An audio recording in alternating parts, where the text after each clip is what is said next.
What up, everyone out in podcast land? This is your boy Saint from The Usual Saint. If you like what we do, if you enjoy the show, if you want to help us out, please go to iTunes and give us a 5-star review.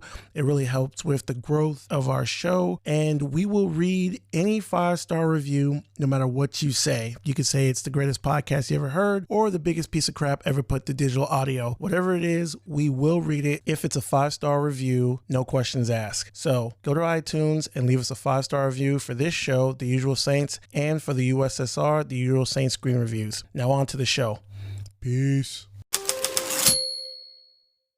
Oh, fuck that noise. I would not have done that. I know you needed food for your kids, but I would have been like, fuck you. Where's the fucking manager? Your fucking shitty bag just broke. You should have put it in a plastic bag instead of just the paper bag. So you're going to get me these fucking subs right now. I'm going to be first in line. I'm going to wait here at this counter until you fucking give them to me.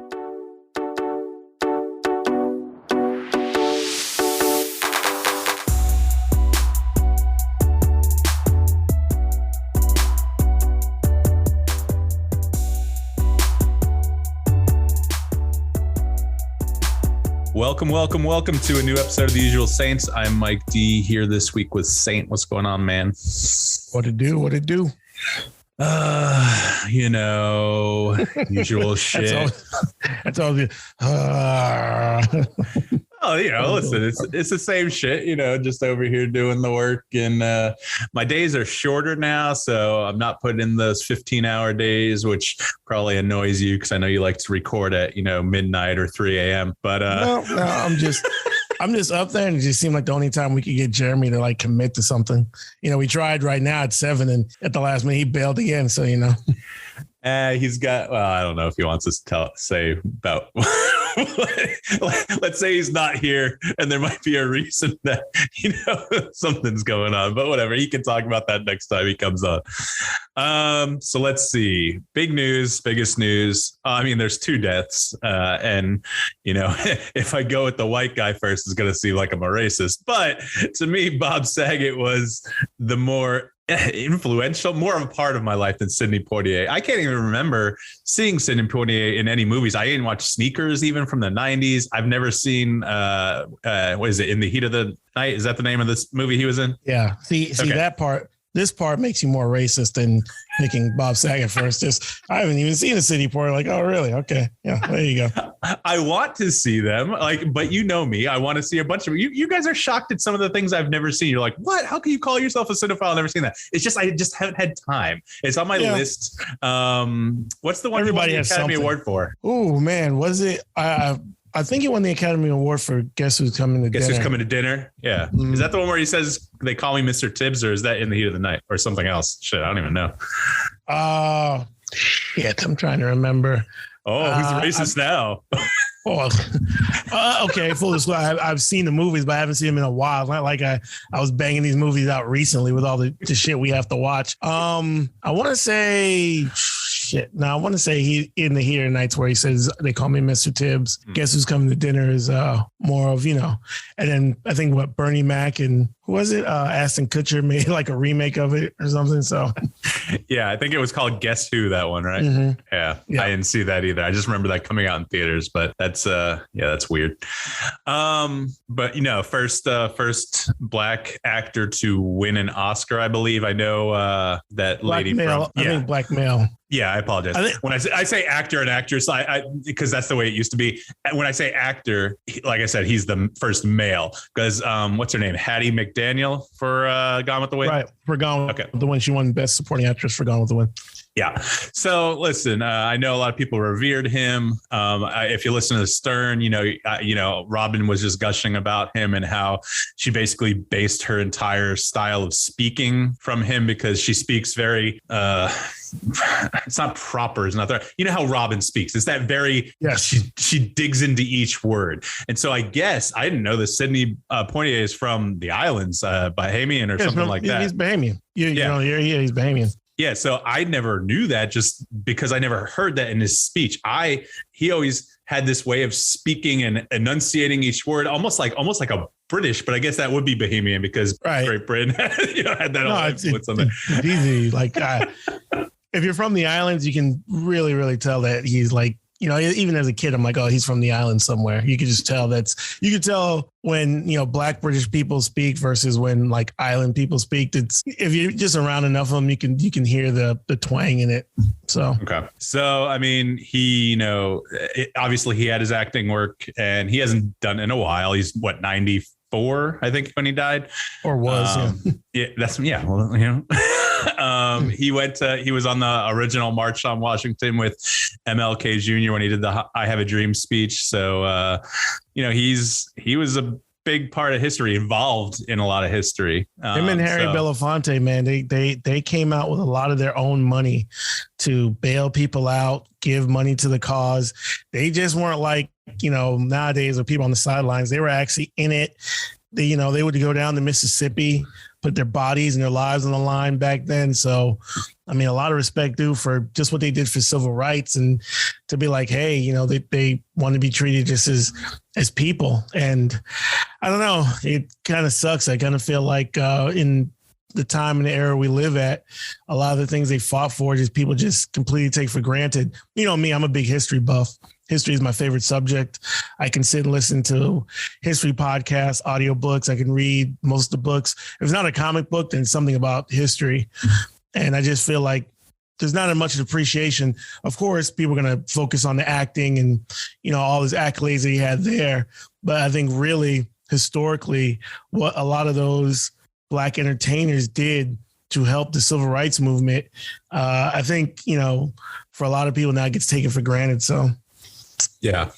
And I think it was the day he died or the next day I saw something on one of my friend's Facebooks, I believe, or something, where when he was like 15 years old, he had come to America from the Bahamas, and he needed to go back because he just wasn't doing what he wanted to do here, but he didn't have the money. He wrote a letter to Franklin Delano Roosevelt asking for $1,000 to be able to get back to the islands, and that he would pay it back when he got back there.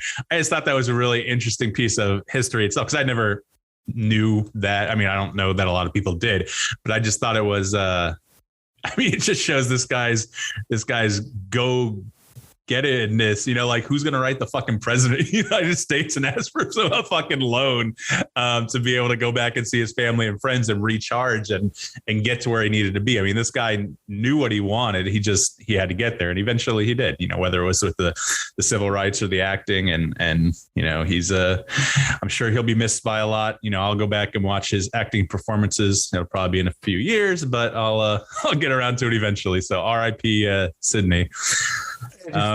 Quick things first. Yeah. He started as a dishwasher in I think it was Brooklyn, somewhere in New York, one of the boroughs, and he couldn't really read, and he was washing dishes, and he worked with an old, white Jewish guy, and the white Jewish guy could tell that Sidney did.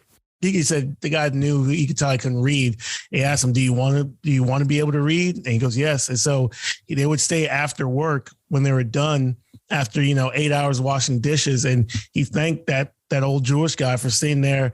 He said it was months, but eventually he learned how to read, and that's why he enunciates the way he does. And you go back and watch, it's like you said, it's a very proper, kind of like the king's language, the king's speech, I guess, kind of way you would say his enunciation. But it's because he came and couldn't read, and he didn't want to, for people to think that he was dumb, because he didn't. But, with that old man helping him, that's why he speaks and enunciates the way he does. And just second, where do I want to end? Damn, lost my train of thought for that one. What was I going to say?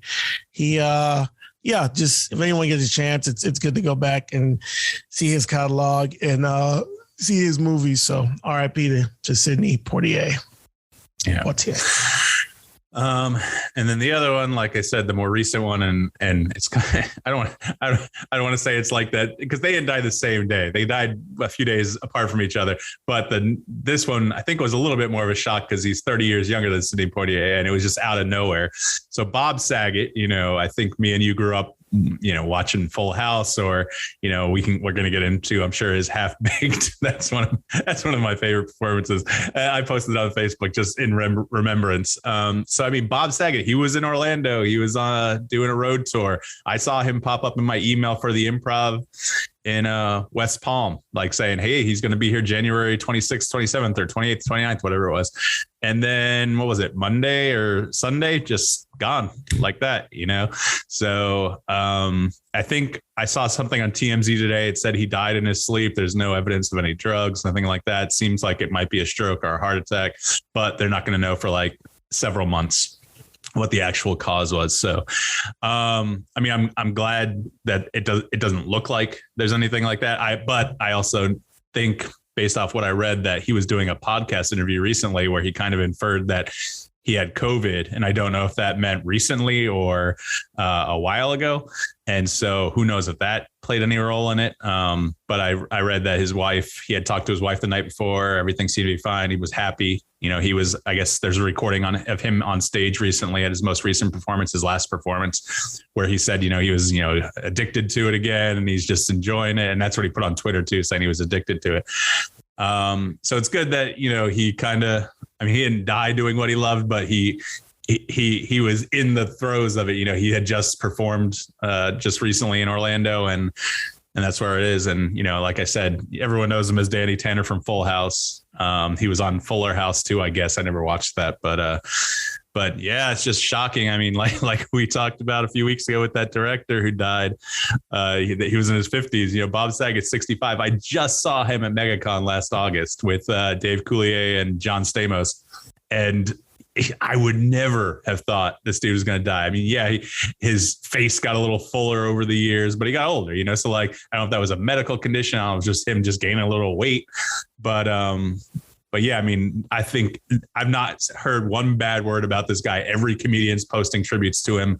Everyone seems to have nothing but good things to say about him. What a good dude he was. So, and of course, like I said, it goes the half-baked thing where Dave Chappelle goes to rehab for marijuana addiction. And Bob Saget stands up and says, you ever suck dick for marijuana?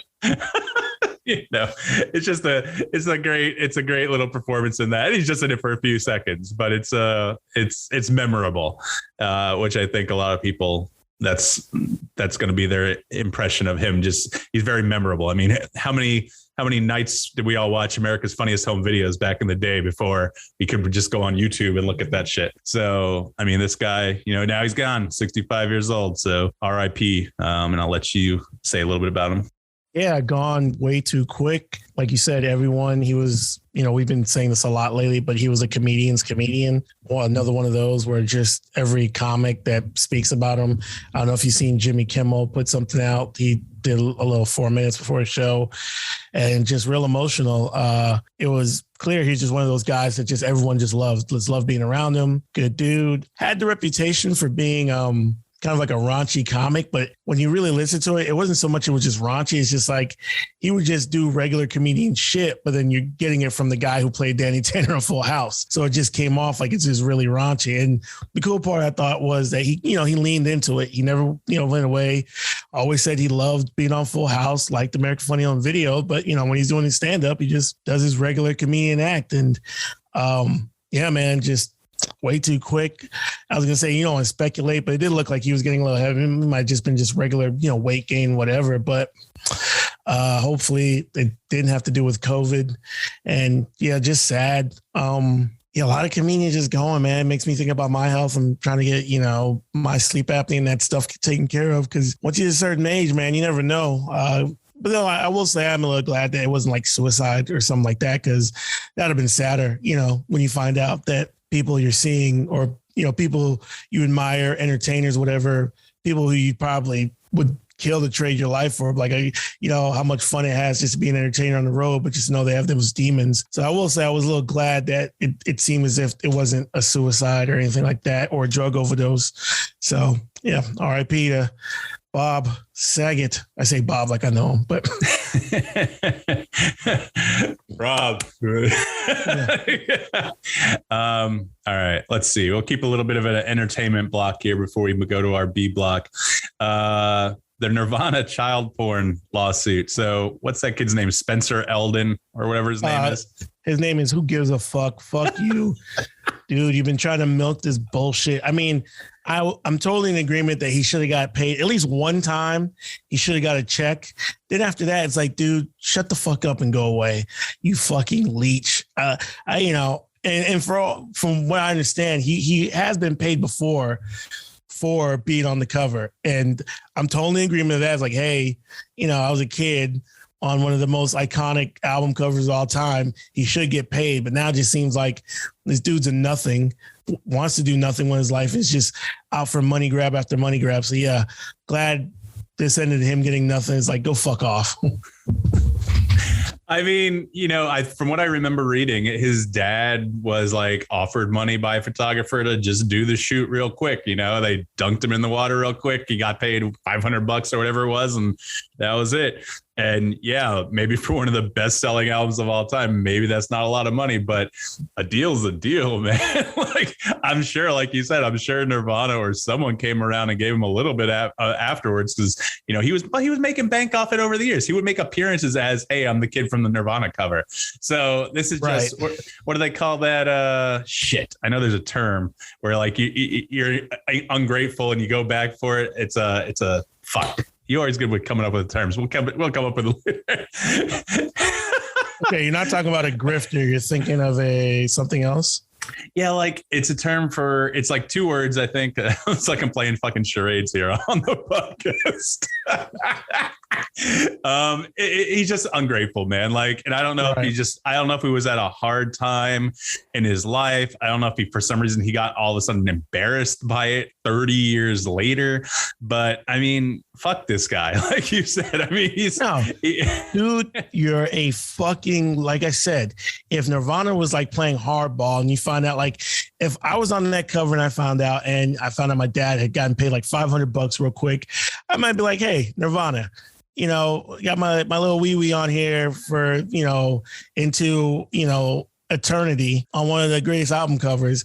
And from what I understand, I don't have all the details, but I understand he has been paid before. He did get some kind of compensation, and he was going around saying, yeah, I'm the kid on that cover. And it just seems like he just keeps coming back to Honeywell, probably because he's just a dirtbag loser who doesn't want to do anything with his life. And he's like, I'm just going to keep trying to milk this one thing that I did when I literally had no agency and have no remembrance of it. Dude, it just sounds like a fucking loser, dude. Like, just so tired of feeling like, I don't know. I'm just fed up. It seems like everything is such a grift now. Like everyone's trying to grift. I mean, even all this NFT, fucking crypto. I got people I went to high school with randomly fucking messaging me like, hey man, have you heard about this? Like, really, motherfucker? Are you really trying to get me to go along with this fucking get rich quick bullshit? It's like everyone's just a grift nowadays. Like, just, make an honest living. Fuck. I mean, I'm looking online right now. I mean, the guy is an artist, he's a model. So, I mean, like, I really would.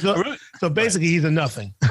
Artist you've never heard of, quote unquote, a model. And here your claim to fame is you were the baby on a Nirvana album cover, and you continually trying to milk money out of that. Yeah, go fuck off, dude. I mean, shit, I would use that as my claim to fame if I could like do appearances on that and make what I make in a fucking week at my current job.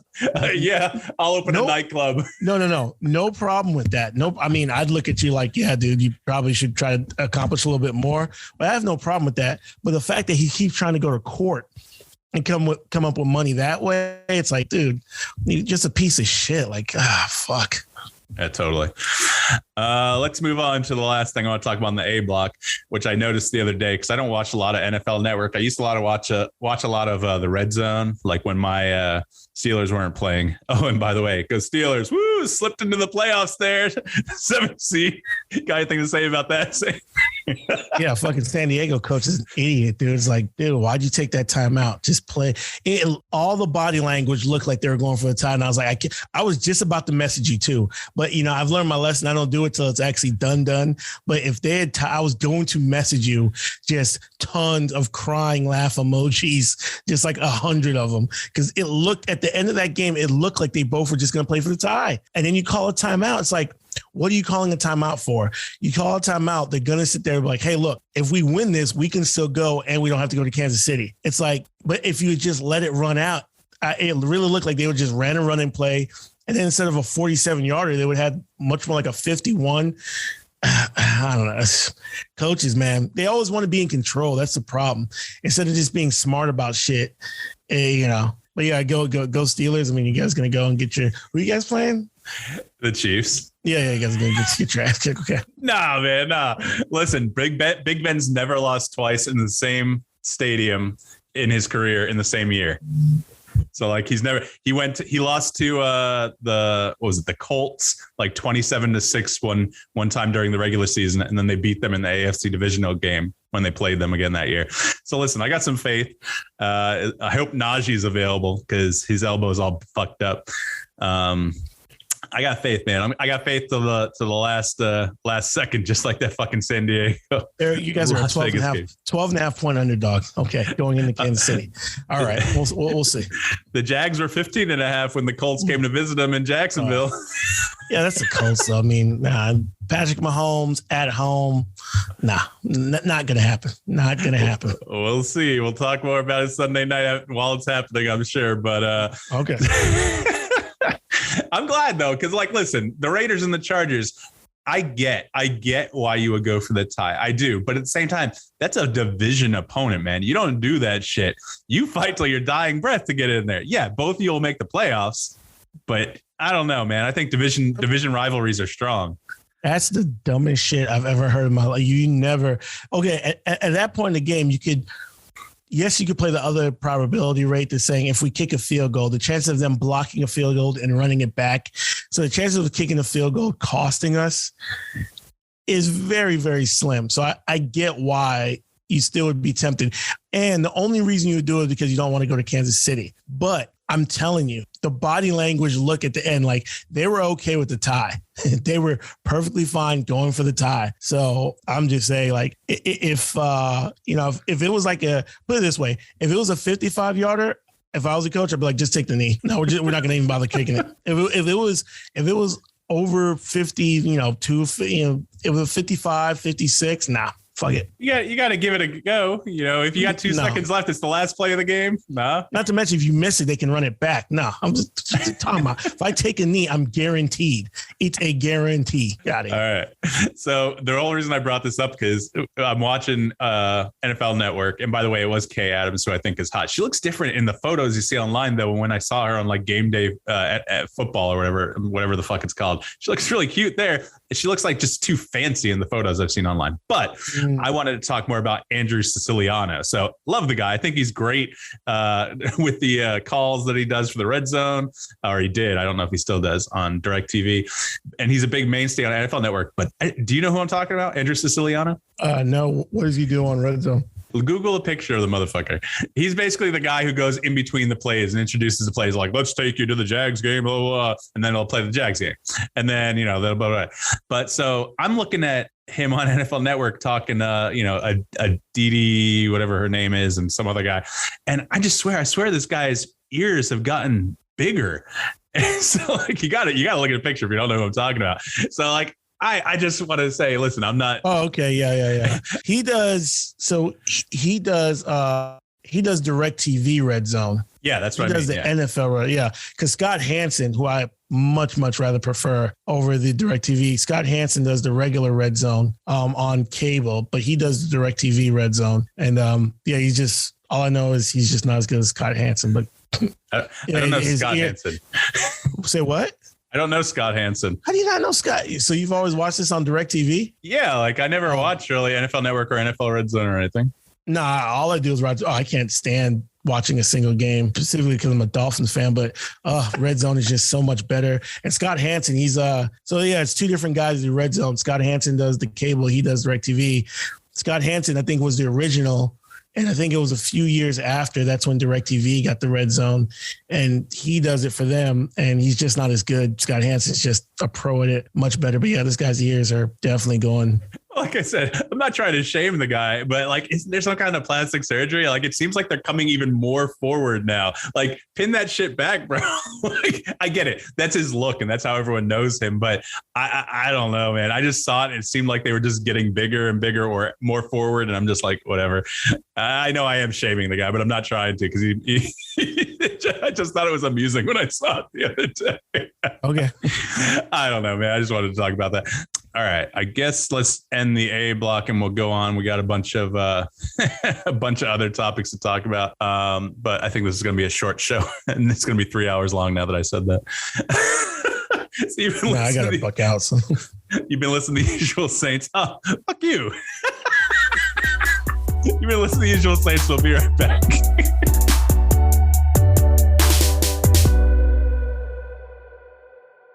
Hey, I'm Isabella Tugman, and you've been listening to The Usual Saints.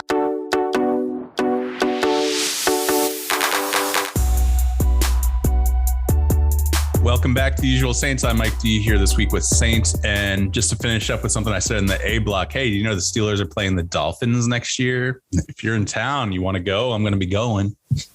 They're going to be, I'm guessing it's going to be, what's the name of the stadium now? The fucking name.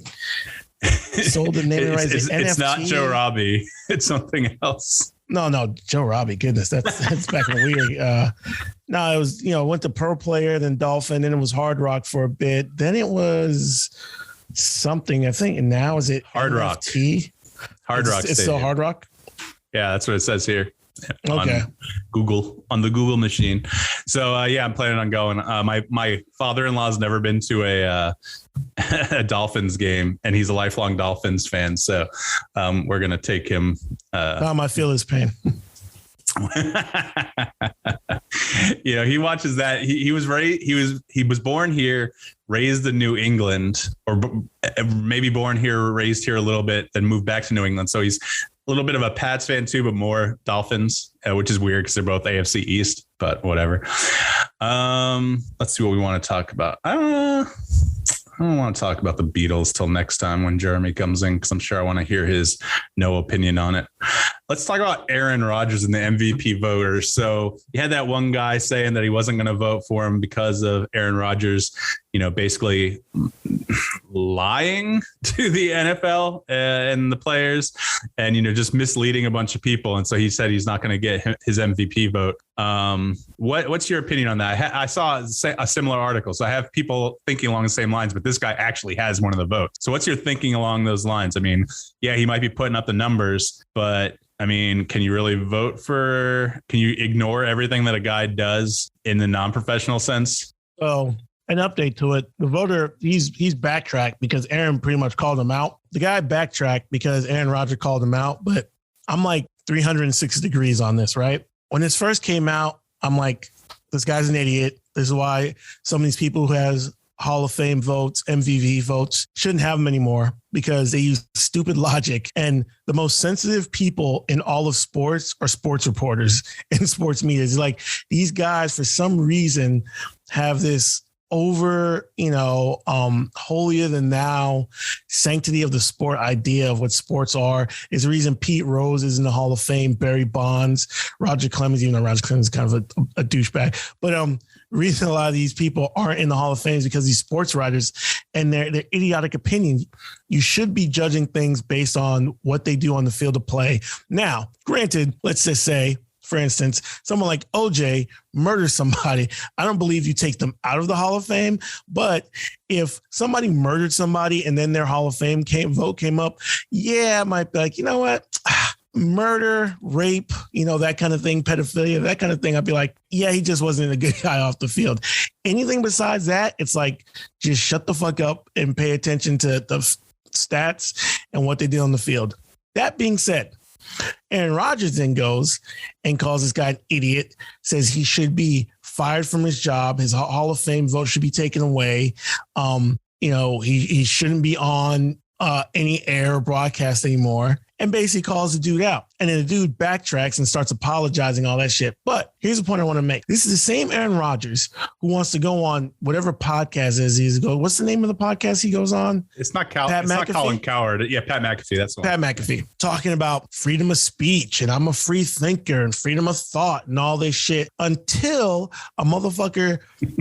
And here's the thing. I agree that it's a dumbass opinion, but according to you, Mr. Free Thinker, if you believe everything people believe, like science, it's propaganda and all this bullshit. When that free speech comes on your head, now you're asking for someone's job, you're asking for someone's vote, you're asking for someone to be silenced. It's all these motherfuckers. I'm on one. I'm ranting today. It's all that's these fine, people. man. It's me and you. So like this is what I live for. I throw the topic out there. I get the Sainte opinion, and then I come back. I can't stand, and I don't want to put all these anti-vax people, but they tend to have to run in the same group. What's that called when you do the circles, the Venn diagram? They tend to fall into the same circles of the Venn diagram.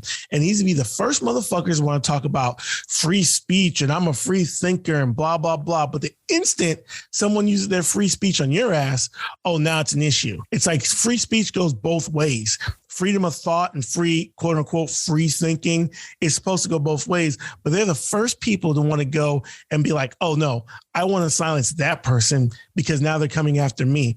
So, again, if it calls to the Hall of Fame, Aaron Rodgers, first ballot Hall of Famer, probably. You can make a case for Tom Brady again, even though it pays me to say that. You can make a case for Brady being MVP again, but it probably should be Rodgers again. But and again, I agree. If you're voting for the Hall of Fame, voting for MVP, voting for any of these awards, unless someone does something where we put them away in jail, out of society, I don't want to hear your opinions about their personality, how they're this or that. It's do what, your vote should reflect their performance on the field, and that should be it. But more and more, I'm like, I just can't stand Aaron Rodgers. He's become one of those people. It's like, dude, you may be smart and brilliant at football, but every other time you open your mouth, you sound like a fucking idiot. And it's just that's where I'm get it. He's one of these dudes who thinks because he's a great quarterback, he thinks he's smarter than you and anything else. Well, look, I've mastered quarterbacking in the NFL. Of course I'm smart. And he reads a couple of books by known quacks and thinks he's found a secret that us normies just wouldn't understand. My QB brain, my QB intellect. That's why I get it. You guys are just falling for it. Like, no, you fucking dumbass. You're falling because people were talking about like the books he had on his bookshelves and he was quoting certain people. It's like known grifters, known people who have been spreading like disinformation, not just about COVID, but about a lot of things, about history, about, geology in the world. It's like, oh, you've fallen down the rabbit hole of bullshit and you think you're smarter than people. That's what he comes off as. Like, I'm Aaron Rodgers. I'm a great quarterback and I'm smarter than you people. And, it's coming out more and more. It's like, no, dude, you're a fucking idiot. It's like you're getting your medical advice from Joe Rogan. Like, okay. And he still doesn't understand that the Rodgers rate doesn't exist. The what? Man, I can't believe it. The Rodgers rate, the State Farm commercials. God damn. I thought you would get that and like laugh at it. I thought it was a funny joke. Apparently not. Whatever. I know discount double check. I know that, but I don't know the Rodgers rate. Yeah, it's the same thing with when Mahomes comes on. He's like, "Hey, man, I forget the character's name. Hey, you want those sneakers? Oh, but I hear you've been giving the same rate to regular people." That's State Farm's little stick they got in those commercials. Let's see, one more for this block. So, Brandon Brown, do you know who that is? I do not. Okay, so I don't either, except for that he came up in the news. He's the NASCAR driver that won that race back in October or whatnot, when everyone in the crowd after he won was let's saying, go Brandon, that whole deal. Yes, yeah, they were saying, fuck you, Biden. Fuck Joe Biden, whatever they were saying. And the reporter goes, "Oh, they're saying, let's go, Brandon." And so now the anti-vaxxers have co-opted that let's go, Brandon. I see flags everywhere. I see it on cars and trucks and fuck them. So originally this dude came out like a month after and was like, "Hey, man, I don't want to have any part of this. I don't want to be involved in the politics. I just want to race. I just want to get out." I was like, man, respect, dude, respect. That's cool. I can hang with that. And then last week, I think it was, he got he got one of his sponsors rejected because he wanted to put an LGB coin, which is a new form of cryptocurrency. Let's go Brandon coin. Here comes that Venn diagram again, right? The crypto bros slowly melding their way into this bullshit. Yep. Mm-hmm. So he wanted to put that on his car. He had it approved by one person at NASCAR. But then when corporate NASCAR found out about it, they were like, whoa, fuck you. You're not doing that. So they shut that shit down real quick. And so now he's getting up on his little soapbox saying, oh, they told us we could. Now they're going back on it and blah, blah. And now he's coming out with, he is one of those guys that would say, let's go Brandon. So, I just wanted to get your thoughts on this guy. Listen, I don't want to lump every NASCAR driver into, hillbilly hick who is an anti-vaxxer, but then you get this motherfucker who totally backtracked on his original statement where he said he didn't want to get involved. And then he's trying to put a cryptocurrency for what was it basically his thing. Let's go Brandon, even though what didn't start that way, it now is that. So I wanted to see what you had to say about it. It's pretty obvious. And, again, all this crypto scamming shit, like just the fact that he wants to be involved in that kind of bullshit, which is probably another reason why NASCAR is kind of like, because it's all this shady, just complete grifting, scamming, crypto bullshit that people are coming out with.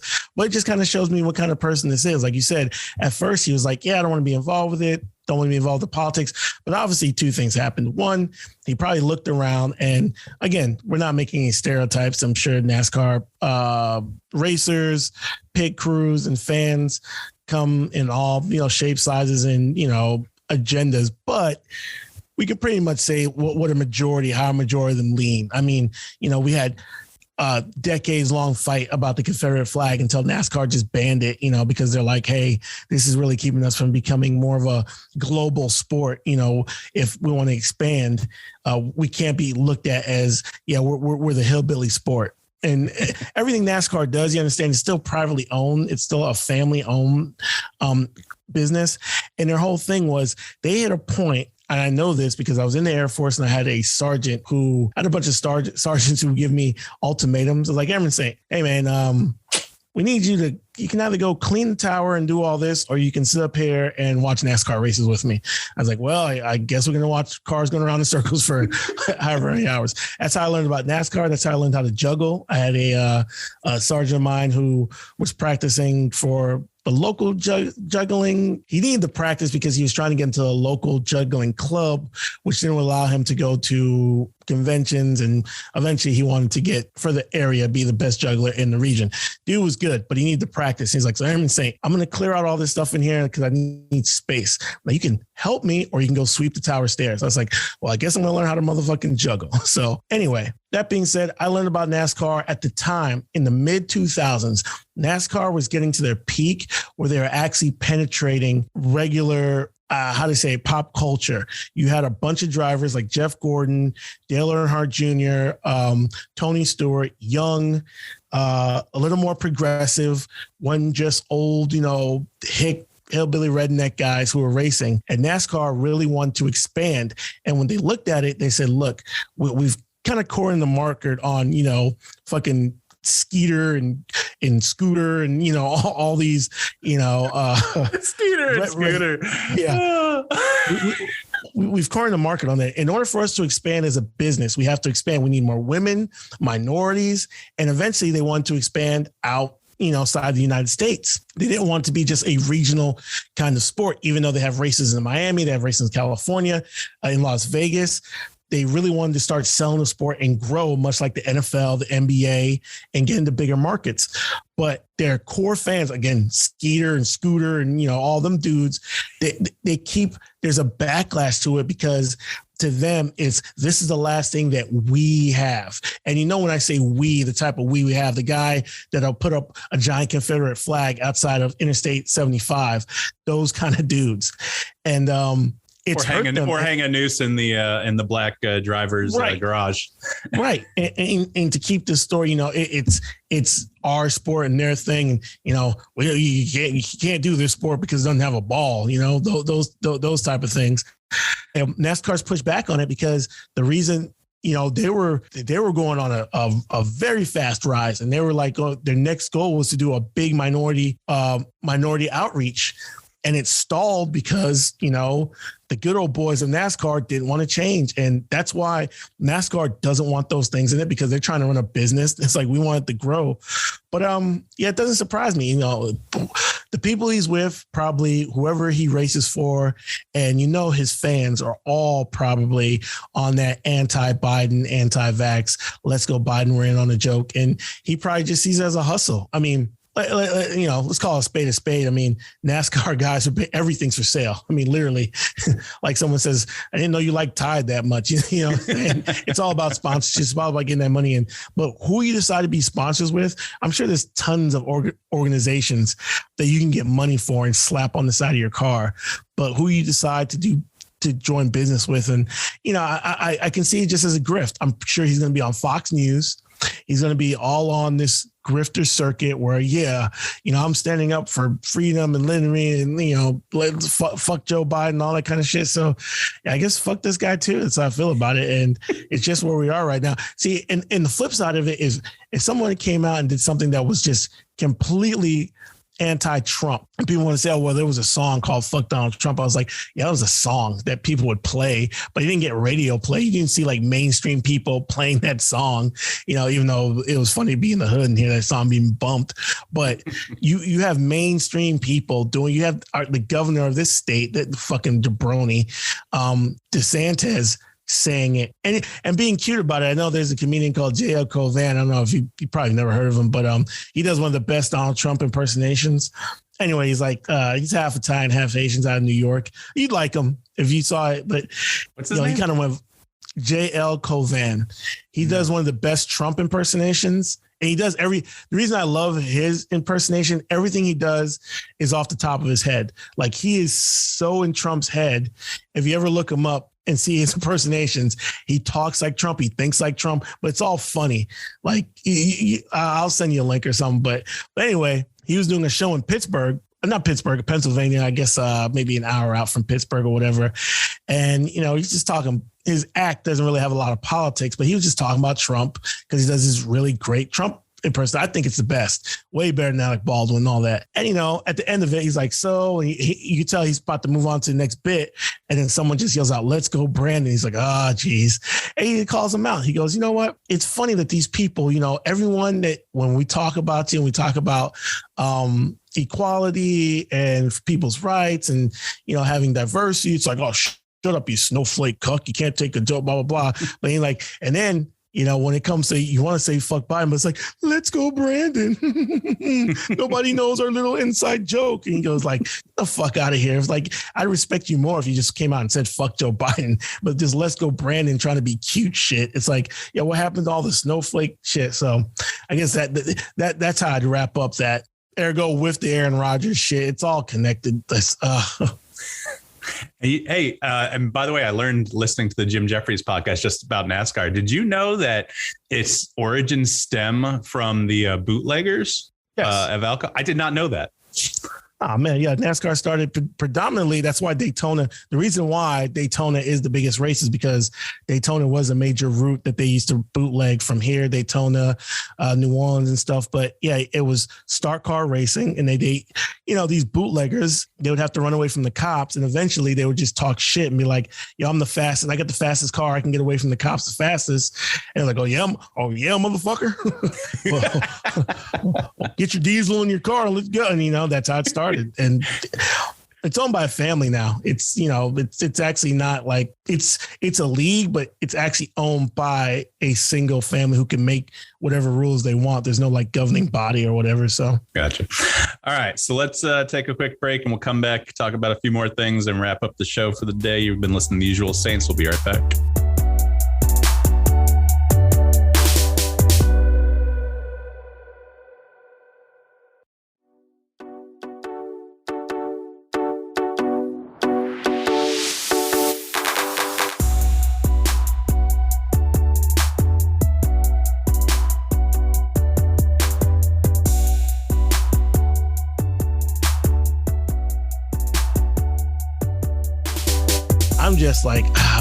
something happened where I'm just like, man, just do people not realize they're just being grifted on? And it's like every day you see this shit for these NFTs, which is the biggest fucking scam in crypto, and these bullets.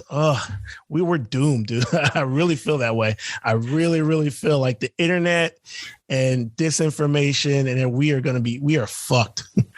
Anyway, welcome back to the usual Saints. No, I wanted to record that because I knew you were going to say something good there. No, I mean, I feel the same way. Speaking of NFTs, like, I just don't get that at all. And I know you obviously think it's bullshit too. Like, what's the fucking point? I mean, there was someone who allegedly stole, quote unquote, every NFT that existed by, getting a copy of it and putting it, somewhere online. It's like, I don't know if it was an art thing or an actual robbery or whatnot, but who the fuck cares? Like, the Islanders sent me some email saying, "Oh, exclusive NFT, come buy it." I'm like, why would I want to buy something fucking digitally that everyone is on the grift? I mean, the biggest one, and it's kind of a shame because they went super hard at the beginning of 2021, and then now it's like, and they were getting pretty, who I would say legitimate.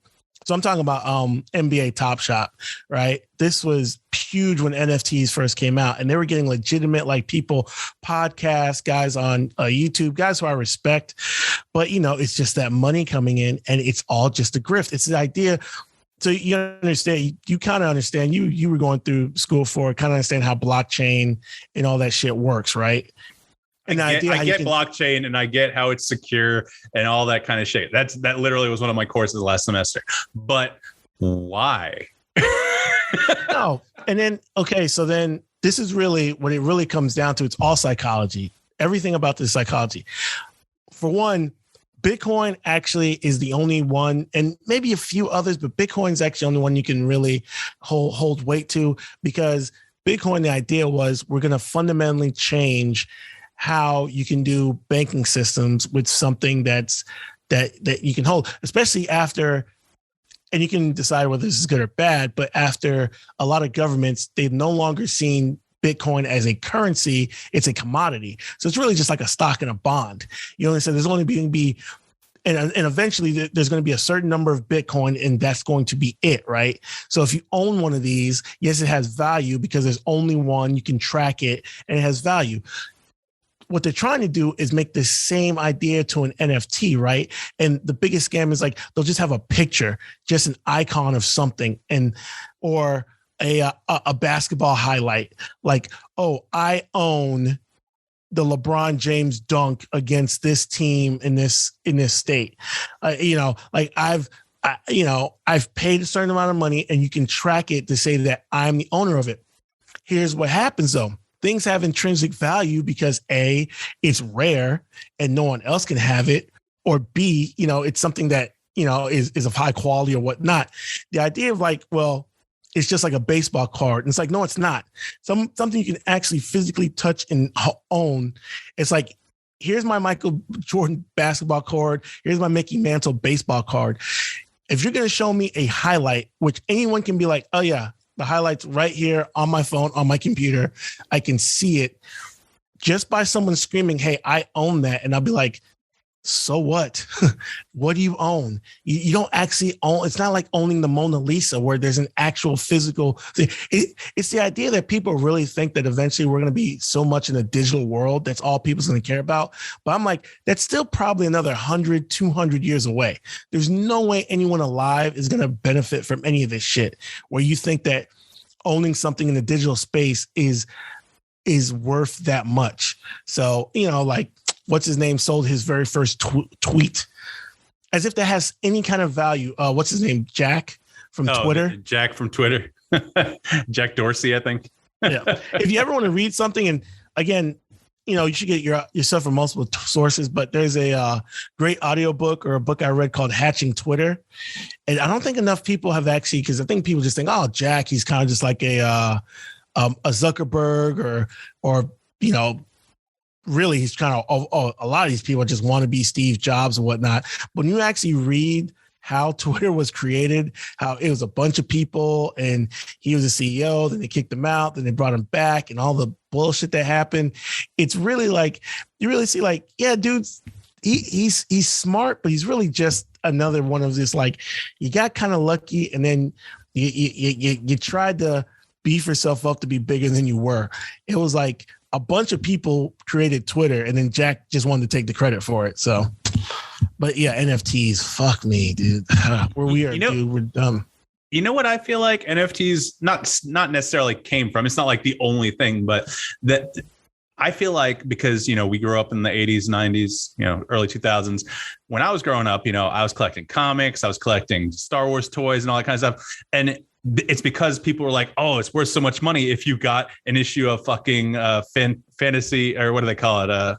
Amazing Fantasy, Spider-Man's 15. first appearance. Yeah. If you got a copy of that, yeah, that's worth a lot of money. If you got a copy of fucking X-Men 1 from 1991 or whenever, that's not worth as much, because there were millions and millions and millions produced. Same thing with baseball cards. You have those baseball cards that were mass produced. And there's actually a good documentary on Netflix about that, about how, I think it was it Fleer or Topps? One of the big companies was fucking everyone over. Might've been Upper Deck, was fucking everyone over by printing tons and tons and tons of these cards. And so it greatly reduced any sort of value. And now they're worth like nothing. Now they're worth zero.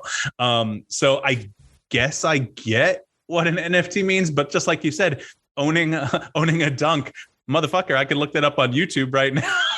Like, it's the idea. And you know what? You brought up an excellent point.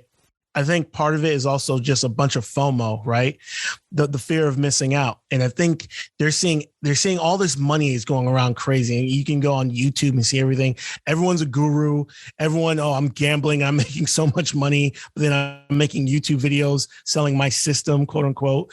I think a lot of it, because I got guys who, I know and work with and stuff like that. And they're telling me, I'm getting in on this crypto, man. You got to get on it. I'm like, do you really know what you're buying and what you're investing in? And this idea that it's so volatile. But now, like I said, I understand Bitcoin. And if you look at Bitcoin, you understand why that's actually taken off. But all these there's so many cryptos that are coming out. If you can just invent the crypto on your own, then really what's the value of these cryptos? They have no value. You're just investing your money in bullshit, in the theory that everyone else is going to want some of what I have, and I got to get it on the ground floor.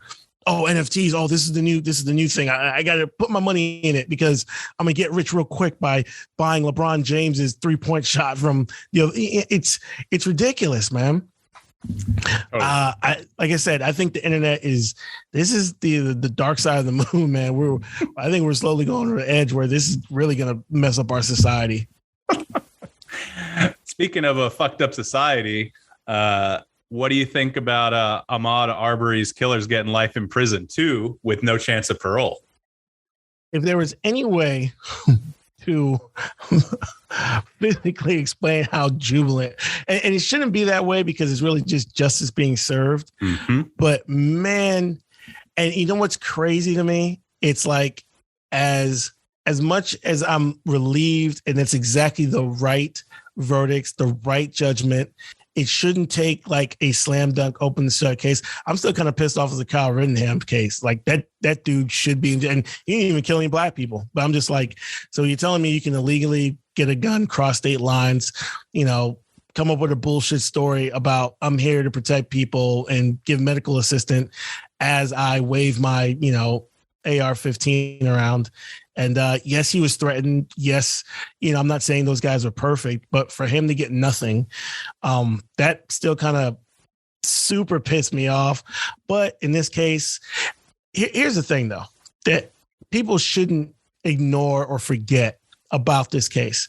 Initially, the DA there was not going to charge them. We found out about this case 2 months after it happened. The police let these guys go home. Basically, for 2 months, these guys thought, hey, went out there and shot a nigger, just on Tuesday, in Georgia. If it weren't for the video, which it sucks now that for a lot of people in this country, people of my complexion, it feels like if it's not on video, the chance of you getting some kind of justice if something happens to you is very, very slim. And even if there is video, again, the video is out there, and thank God dude was a fucking idiot because he thought he was going to get away with it, that he let the video loose and eventually it got out.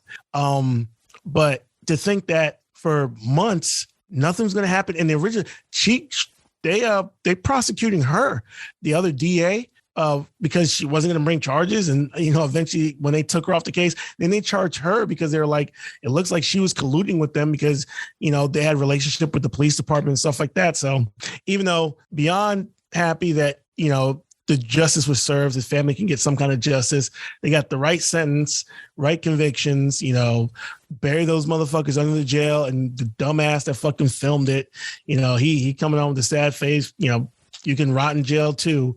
But just also know the fact that, even in the victories, when you look at the entire case, you're like, if it hadn't been for the video and hadn't been for the guy kind of being an idiot and not deciding, hey, maybe I should delete the video of me and my buddies chasing someone down and shooting them. Like, come on. But, if it hadn't been for that, these guys might have walked. It would have just been another case of dude shooting, and they would have said self-defense and got away with it. So I remember seeing that video. I don't know if it was Sean King putting it on Twitter or wherever I saw it, and it just blew up. And like you said, it was like 70 days after the murder that they eventually got charged. It's only because it went nationwide because of all the social reforms that are hopefully trying to get done. And it's like you said, we shouldn't be celebrating this. We shouldn't be celebrating justice to this extent. But it's so almost rare in occasions nowadays. Like you bring up Kyle Rittenhouse. He goes on the stand and cries like a little bitch, and he gets off. And is that justice? No, that's not justice. He killed 2 people. And yes, one of the people apparently did have I think he was a sexual predator or something like that, I believe. That's an article I read. Don't know if it's true or not. But that doesn't mean murder was right. He wasn't doing it at that moment. Like, this is a kid, a 17-year-old kid, like you said, crossed state lines with a weapon, an assault weapon, and goes and kills 2 people. And then he walks past all the cops with this fucking weapon, and he just goes away, like walks into the wind because he's a white kid. You really think a black kid, same situation, black kid who had just shot 3 people could have walked by a line of cops carrying an AR-15 and the cops would just waving them by? No fucking chance in hell, dude. And it seems like the guy who actually bought him the gun is probably going to be the only person to actually, do some time in that. And what's actually messed up? The other trial that just happened, there was the female police officer in Minnesota where she thought she was pulling out her taser and she actually shot the guy and stuff. Yeah. And what's crazy is my wife is just like, she's like, I'm not having none of it. Fuck all these people. You should know better. Your training and all that. Here's how crazy this shit is. I actually have more sympathy, and not saying that there should be no consequences. Not saying that, I was thinking a small amount of jail time, never be a police officer again. Would even be okay if it was like a year in jail, 5 years, 10 years parole, can never own a gun, never do that, whatever. But I felt in that situation, we have a police officer who's supposed to have training and fucked up. That can't be excused. But to see how she was convicted and this Kyle motherfucker gets to walk, it's just like, it's the legal system is just crazy to me, man. And what's crazy to me is this happens all the time. And people are just like, people, I can't really see how people still have complete faith in the American justice system when we have this. And the only time literally in our lifetime, the only time some people really seemed really upset about, and I'll be right out, white people, but also the way black people look at the justice system was the OJ trial. It blows my mind that OJ was the only time where white people was like, man, we got a problem with this system. And some black people are like, finally got one. I'm just like, we're both wrong here. You realize that? Both sides. Like, OJ probably killed some people. He should be in jail. But the white people's like, oh, now you think the legal system? Oh, Johnny Cochran is the worst lawyer in America? Really? It blows my mind that the OJ trial is the one where I think both sides are it. But like you said, man, well, what do we name this episode? I don't know. Call it Ragnarok. I've been playing a lot of God of War. We're heading towards Ragnarok, dude. It's all coming to an end.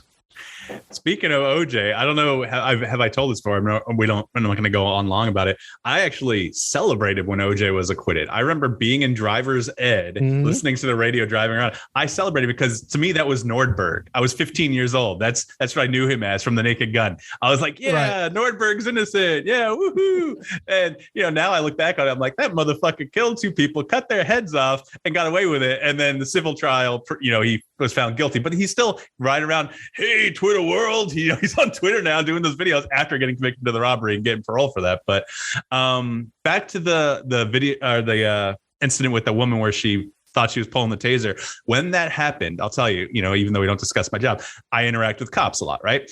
Like after that news broke, I went out with some officers or deputies, whoever it was at the time.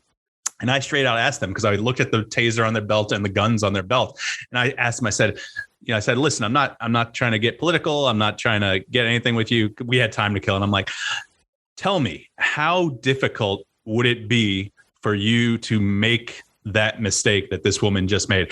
And they flat out told me that would be impossible. So that's what I'm getting from straight up law enforcement people with that kind of training. They literally told me the feel is different. The weight is different.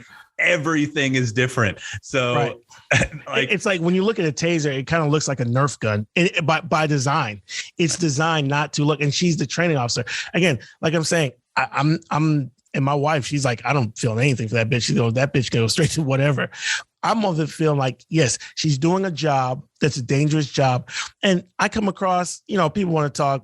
Yeah, I know, Heather, and people say not to talk politics, but we'll dive a little bit right here. Oh, no, we'll talk politics. Heather don't even listen to the show anymore. The idea, well, that's good. It's my wife, but the idea that I'm all in favor of, I want to pay police officers more. I want to invest more money in police, and this isn't me being anti. I think that whole, defund the, I think that's a bunch of bullshit. I think, the conservative right wing, especially, those commentators, they can latch on one idiot. I shouldn't say idiot, but one individual on Twitter or on Facebook can say something, and all of a sudden everyone on the left or all progressives are for it, right? So someone says, man, we should defund the police. Oh, you see, Democrats and all the left, they want to they want crime in your cities and defund the police. It's like one guy says it, and it's and it never works the other way, where one idiot on the right says everything. We just slap them on all the right-wing people. But I'm in favor of more money for police, more money for training, more money for de-escalation, different ways where we can have police officers who aren't walking around with actual guns, who can solve, some crimes that you don't necessarily need a cop with a gun in that situation. With that, I want more accountability. I want it like, if you're a bad cop, if you're a cop out here and the people just don't want to admit that we have a lot of bad cops. They want to act as if the police are held to a higher standard. You're held to a higher standard in the military than you are a police officer. It's just wild to me. If you do that, if you did what she did in the military, they'd be like, well, were you trained?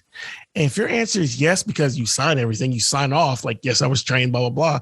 If you're trained, then that's on you. You fucked up, and we're going to hold you accountable.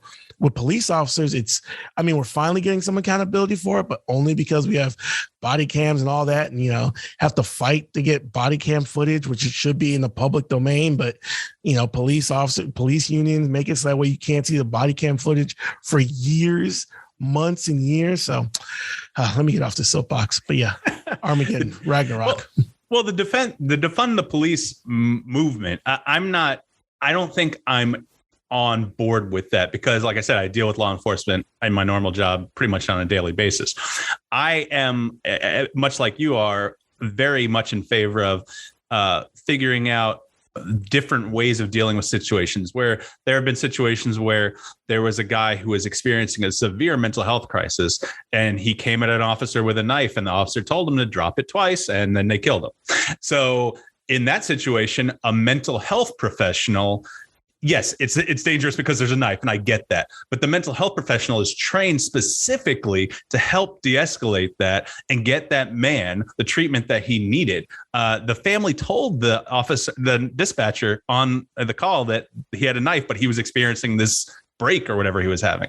So I'm very much in favor of the cops. Listen, I've been out with some cops at their police stations. They have a fucking MRAP. You don't need an MRAP. I don't care if it's Fort Pierce. Okay, it is Fort Pierce. But you don't need a fucking mine-resistant, armor-protected vehicle in fucking Fort Pierce, even if it was donated to you or given to you at a low price. You don't fucking need that. Give that money, spread that out to the salaries of the officers, bring in someone who can deal with the situation for like mental health crises, de-escalate, that kind of stuff, like you said. Why not? You can even see footage in like the UK. Like they literally have cops with, I guess you could basically consider them riot shields. And if they get approached with a guy with a knife, they will like just fight them down instead of shooting and killing someone, and give that guy an opportunity. Hey, we understand some of this is mental health.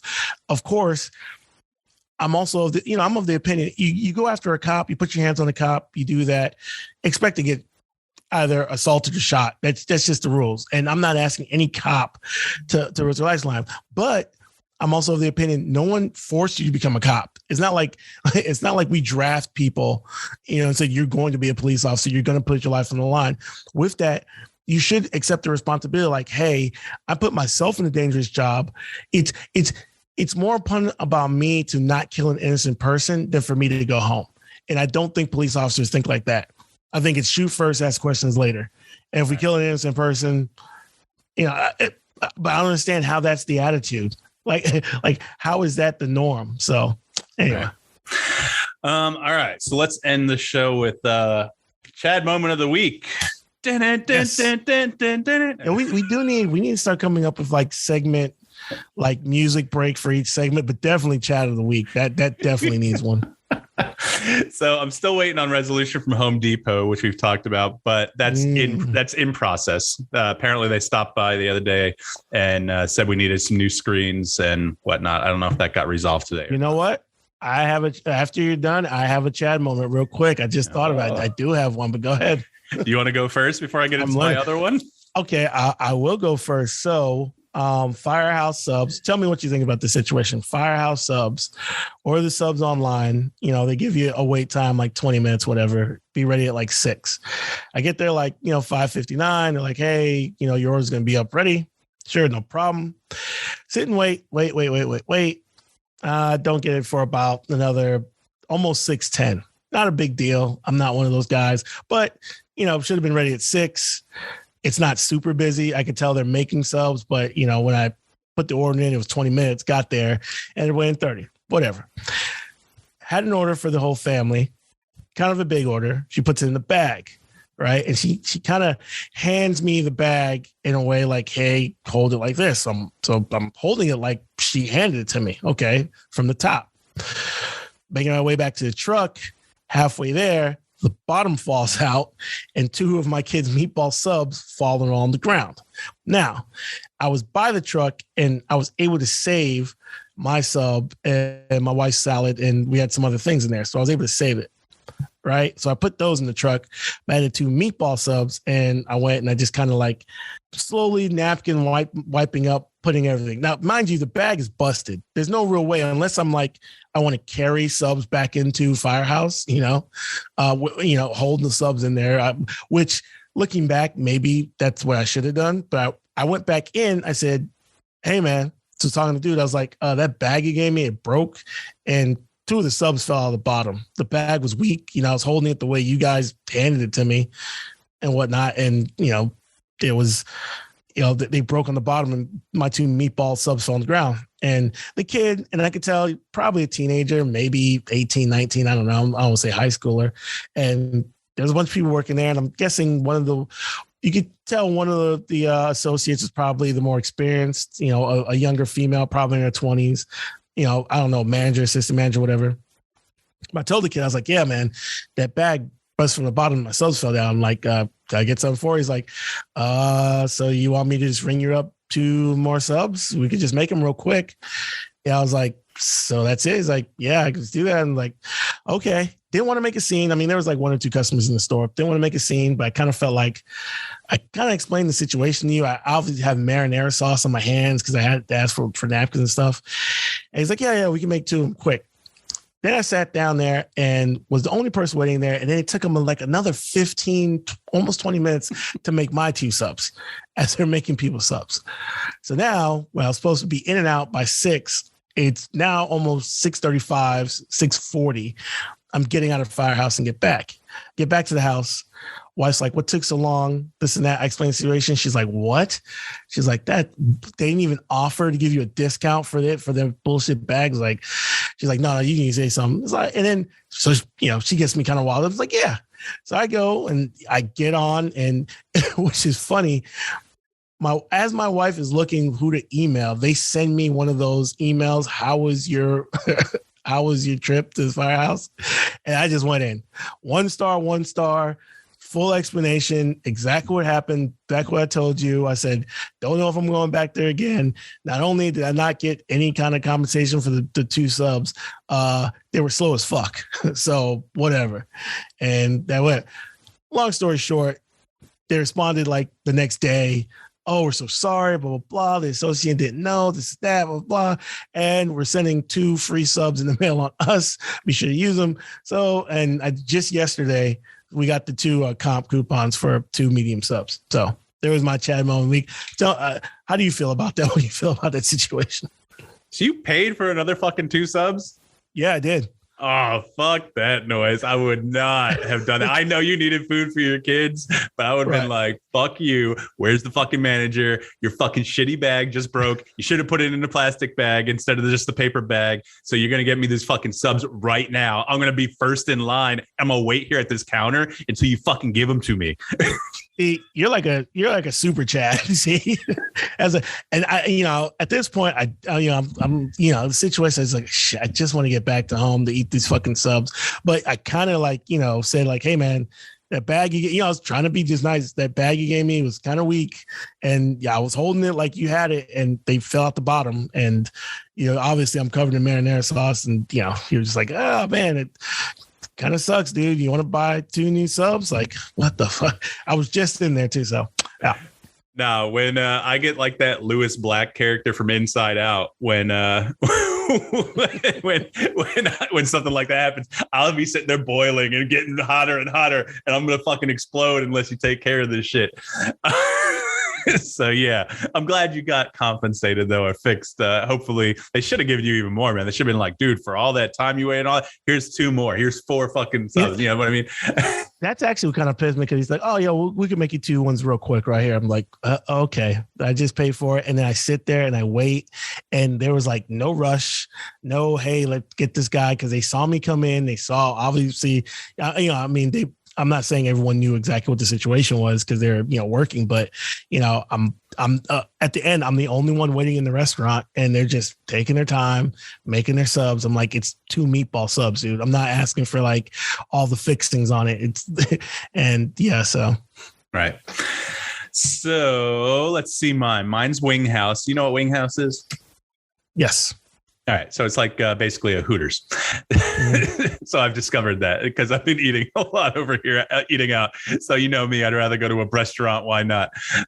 So I've been going and I was trying different things there, and I've had pretty good experiences. And I went to one in Clearwater on Monday on my way back from the Tampa, or not the Tampa office, the what is that? Pinellas, Largo, whatever office of where I work. Oh. So I hit up Clearwater. I'm like, yeah, let's go to Wing House. I haven't tried this location yet. And, I'll try whatever they got that I haven't already tried. So I walk in, hostess really nice, servers beyond nice, great, awesome, helping me out, giving me whatever. Okay, so what do you want? I'll try the chicken tenders and fries lunch special, but can I get something instead of the fries? She's like, yeah, no problem. All right, so let me get the steamed broccoli. Okay. No talk about an upcharge, nothing on the menu, no mention about an upcharge, anything like that.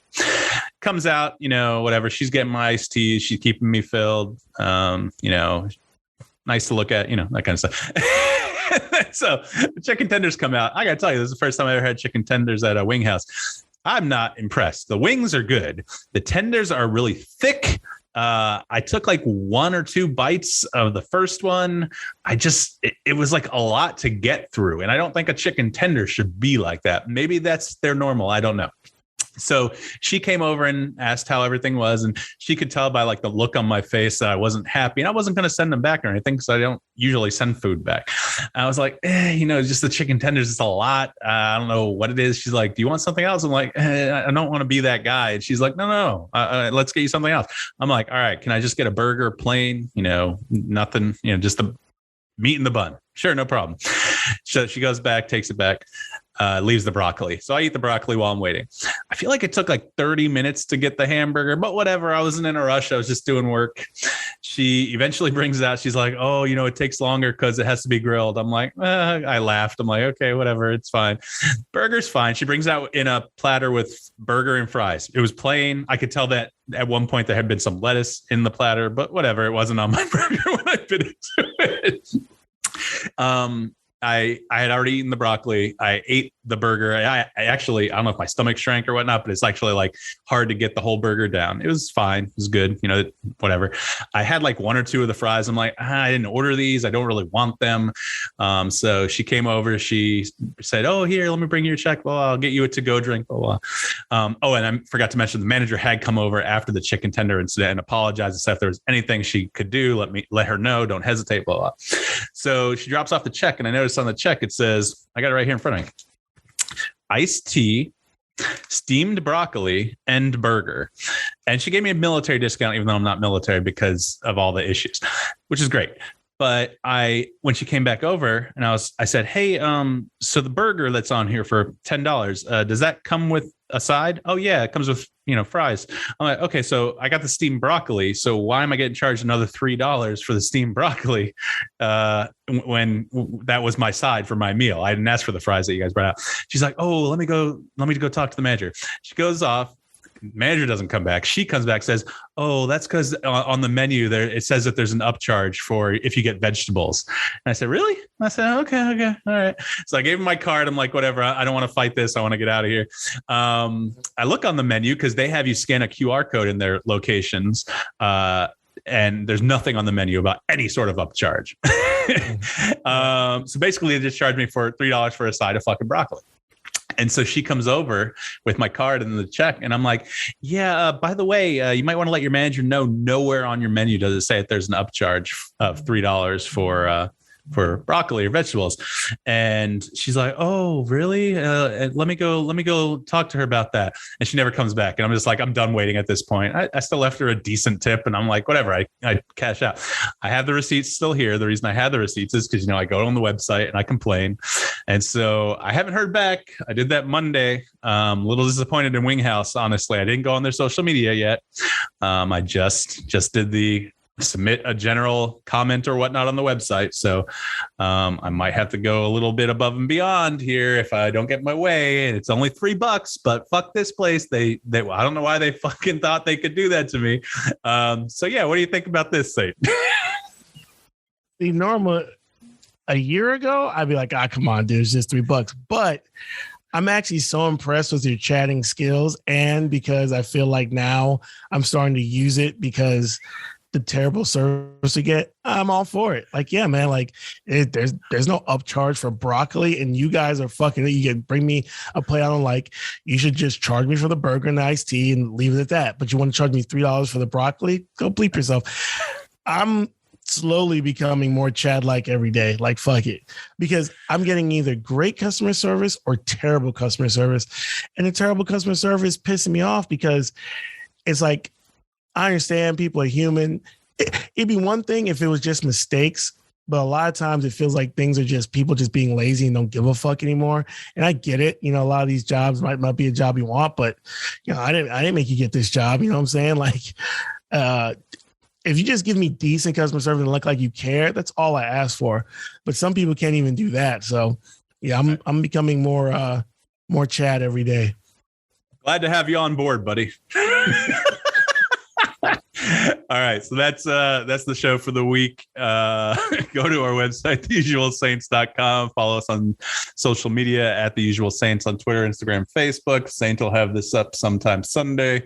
I'm sure he'll pick a witty cold open. I liked when you were going off, I think in the middle of the podcast. I should have mentioned that's the cold open, but I like when you pick too. It's really interesting to hear someone else editing the episodes, whether it's USSR or this. So I actually enjoy this. I feel like if we made money off this, I would hire a editor or producer.